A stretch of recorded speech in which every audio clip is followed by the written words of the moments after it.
ذاتی مکان نہ ہونا یہ ایک بہت بڑا مسئلہ ہے موجودہ دور میں، خصوصی طور کے اوپر آپ کو پتہ ہے جن لوگوں کا مکان ذاتی نہ ہو ان کو کتنی مشکلات کا سامنا کرنا پڑتا ہے۔ بار بار کرائے کا مکان تبدیل کرنا، پھر کرائے کا مکان ڈھونڈنا، اور پھر جو مالک مکان ہوتے ہیں ان کے جو رویے ہوتے ہیں کرایہ داروں کے ساتھ، اللہ تعالیٰ سب کی حفاظت فرمائے اور ایسی کسی بھی آزمائش میں کسی کو مبتلا نہ کرے۔ اور ایسے تمام ہمارے مسلمان بہن بھائی جن کے مکان ذاتی نہیں ہیں، اللہ تعالیٰ ان کے لیے آسانیاں پیدا فرمائے اور ان کو بھی ذاتی مکان مل جائے، آمین یا رب العالمین۔ تو آج ہم بات کریں گے ذاتی مکان کے حوالے سے جن کے پاس ذاتی مکان نہیں ہے، اگر وہ یہ عمل جو تسبیحات اس میں آپ کو بتائی جائیں خصوصی طور کے اوپر، ان تسبیحات کو اگر وہ کریں گے تو انشاءاللہ تعالی اللہ کا فضل ہوگا، کرم ہوگا اور ذاتی مکان کا انتظام ہو جائے گا۔ ناظرین اکرام، اللہ رب العزت کی ذات سب کچھ کرنے والی ہے اور اسی کے اختیار میں سب کچھ ہے، وہی سب کو دینے والا ہے، عطا کرنے والا ہے، اس سے آگے کوئی بھی نہیں، اس کے بغیر بھی کچھ نہیں ہے، وہی ہے جو سب کچھ ہے۔ اللہ الصمد ہے، لم یلد ولم یولد ولم یکن لہ کفوا احد، وہ ایسا رب ہے ہمارا۔ جب اسی کے اختیار میں سب کچھ ہے تو آئیے ہم چند تسبیحات کے ذریعے اپنے رب کے ساتھ اپنے آپ کو جوڑ لیں۔ جب ہم اپنے آپ کو اپنے رب کے ساتھ جوڑ لیں گے تو پھر آپ دیکھیے گا کیسے کام بنتے ہیں، کیسے معاملات درست ہوتے ہیں۔ اور یہ صرف ذاتی مکان نہیں، کوئی بھی آپ کا معاملہ ہے، کسی کاروبار کے سلسلہ میں آپ بہت زیادہ پریشان ہیں، ملازمت آپ کے پاس نہیں ہے اور ملازمت کے لیے آپ پریشان ہیں، تو آپ نے یہ عمل کرنا ہے، لیکن جو ترتیب آپ کو میں بتاؤں اسی ترتیب سے کرنا ہے، یقین کامل کے ساتھ کرنا ہے۔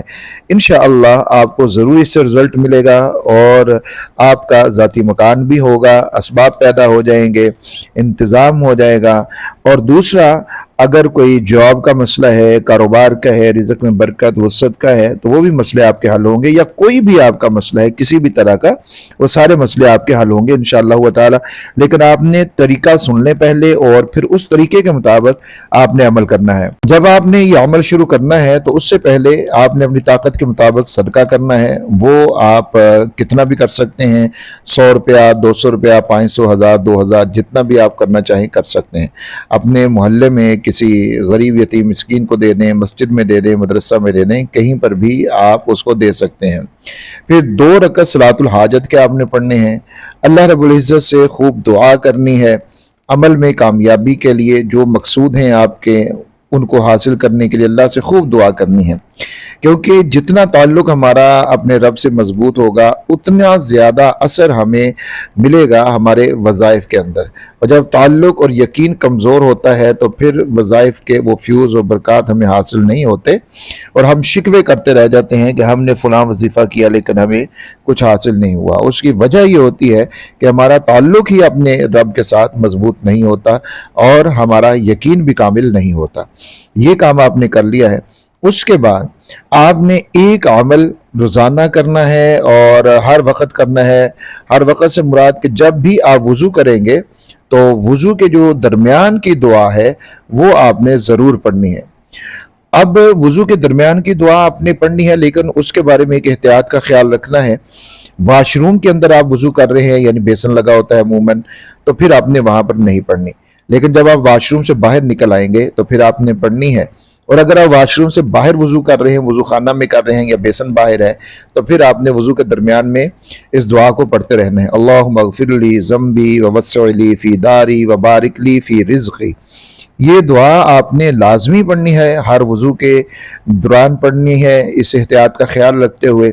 گھر کے جتنے بھی افراد ہیں، چھوٹے بڑے، سب کو یاد کروائیں اور گھر کے سارے افراد اس دعا کو ضرور پڑھیں۔ یہ ایک کام آپ نے لازمی کرنا ہے اور اس کو ہمیشہ اپنے عمل کے اندر رکھیں۔ انشاءاللہ اس کی برکتیں، اس کے فیوز بھی آپ دیکھیں گے اور آپ حیران رہ جائیں گے۔ 2 چیزیں میں نے آپ کو عرض کرنی، ایک تو صدقہ اور 2 نفل صلاۃ الحاجت کے، اور دوسرا یہ کہ آپ نے یہ دعا پڑھنی ہے۔ اچھا، وہ صدقے والا کام تو ظاہر ہے آپ نے ایک بار ہی کرنا ہے جب آپ نے اس عمل کو شروع کرنا ہے۔ اب اس کے بعد آپ نے کیا کرنا ہے، یہ دعا آپ نے ہر وضو کے ساتھ پڑھنی ہے۔ پھر آپ نے روزانہ تہجد کے وقت میں آپ پڑھ لیں تو بہت اچھی بات ہے، یا پھر آپ فجر کے بعد پڑھیں، یا پھر آپ عصر کے وقت، یا پھر آپ رات کو سونے سے پہلے بھی پڑھ سکتے ہیں۔ باوضو ہو کر آپ نے یہ عمل کرنا ہے، وہ یہ کہ آپ نے ایک تسبیح آپ نے درود شریف کی پڑھنی ہے۔ درود شریف آپ درود ابراہیمی بھی پڑھ سکتے ہیں، اللہم صلی علی سیدنا و مولانا محمد النبی الامی وعلی آلہ وبارک وسلم، آپ یہ والا بھی پڑھ سکتے ہیں۔ جو آپ کو آسان لگے آپ وہ درود شریف پڑھ سکتے ہیں۔ ایک تسبیح آپ نے درود شریف کی پڑھنی ہے، ایک تسبیح آپ نے ربنا آتنا فی الدنیا حسنۃ وفی الآخرۃ حسنۃ وقنا عذاب النار، یہ پڑھنی ہے۔ ایک تسبیح آپ نے استغفار کی پڑھنی ہے، استغفار آپ کوئی بھی پڑھ سکتے ہیں، مختصر کلمات میں آپ استغفر اللہ ربی استغفر اللہ ربی استغفر اللہ ربی، آپ یہ بھی پڑھ سکتے ہیں، اور زیادہ کلمات والا بھی آپ پڑھ سکتے ہیں، کوئی بھی آپ استغفار پڑھ سکتے ہیں۔ پھر آپ نے ایک تسبیح یہ پڑھنی ہے سورۃ القصص کی آیت نمبر 24 ہے، اس کا یہ والا حصہ آپ نے پڑھنا ہے، رب انی لما انزلت الی من خیر فقیر، رب انی لما انزلت الی من خیر فقیر۔ ایک تسبیح آپ نے اس حصے کی پڑھنی ہے، یہ سکرین کے اوپر آپ کے آ رہا ہے، اس کا سکرین شاٹ بھی آپ لے لیں۔ ویسے بھی سورۃ القصص کی آیت نمبر 24 کا یہ حصہ ہے، یہ آپ نے پڑھنا ہے۔ اب یہ آپ کا عمل ہے، یہ عمل آپ نے 11 دن 21 دن 41 دن یعنی اپنی ضرورت کے مطابق آپ نے یہ کرنا ہے، لیکن شرط کیا ہے؟ یقین کامل کے ساتھ، اللہ رب العزت کی ذات کے اوپر یقین کامل رکھتے ہوئے آپ نے یہ عمل کرنا ہے۔ اگر یقین کامل نہ ہو تو پھر بڑے سے بڑے اعمال بھی آپ کرتے رہیں، کوئی فائدہ نہیں ہوتا جو ہمیں ہونا چاہیے یا جو سوچ کر ہم کر رہے ہوتے ہیں۔ اب یہ عمل آپ نے کر لیا، آپ کا مقصد پورا ہو گیا، آپ نے 11 دن کیا یا 21 دن کیا یا 41 دن کیا، آپ کا مقصد پورا ہو گیا، مکان کے لیے کر رہے تھے، ملازمت کے لیے، برکت کے لیے، جس کے لیے بھی آپ کر رہے تھے، لیکن یہ وضو والی دعا وہ نہیں چھوڑنی، وہ ہمیشہ آپ نے پڑھنی ہے۔ اب جب یہ عمل آپ کا مکمل ہو گیا، آپ نے اس کو کر لیا اپنے مقصود کے حاصل ہونے تک، پھر آپ نے آخر میں کیا کرنا ہے کہ اپنے گھر کے اندر آپ نے اپنی طاقت کے مطابق کھانا پکانا ہے۔ وہ کھانا آپ ایک بندے کا بھی پکا سکتے ہیں، 10 کا بھی، 20 30 کا، جتنے کا آپ آسانی سے پکانا چاہیں، سہولت ہے آپ کو، آپ نے کھانا پکانا ہے۔ کھانا پکانے کے بعد آپ نے کیا کرنا ہے کہ اپنے کسی قریبی مدرسہ میں جائیں، وہاں سے بچوں کو اپنے گھر میں لے کر آئیں، کھانا وہاں پر لے کر نہیں جانا، بچوں کو اپنے گھر میں لے کر آنا ہے۔ جتنے آدمیوں کا، جتنے بچوں کا کھانا پکایا ہے اتنے بچے آپ اپنے گھر میں لے کر آئیں۔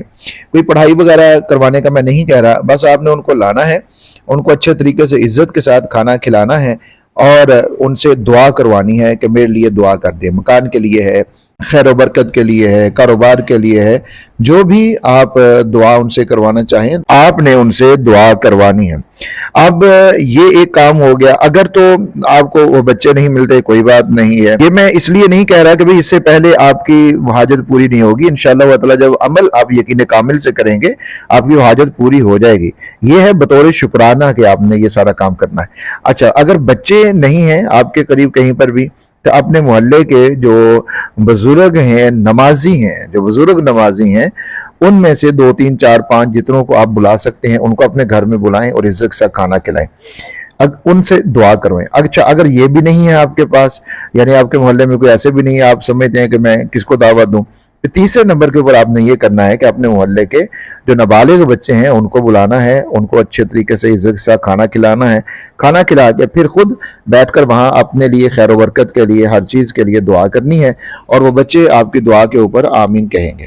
تو اس طرح یہ آپ کا عمل مکمل ہو جائے گا انشاءاللہ۔ جب آپ یہ عمل یقین کامل کے ساتھ کریں گے تو جس حاجت، جس ضرورت کے لیے آپ یہ کر رہے ہوں گے، وہ حاجت، وہ ضرورت بھی آپ کی پوری ہو چکی ہوگی اللہ کے فضل و کرم کے ساتھ۔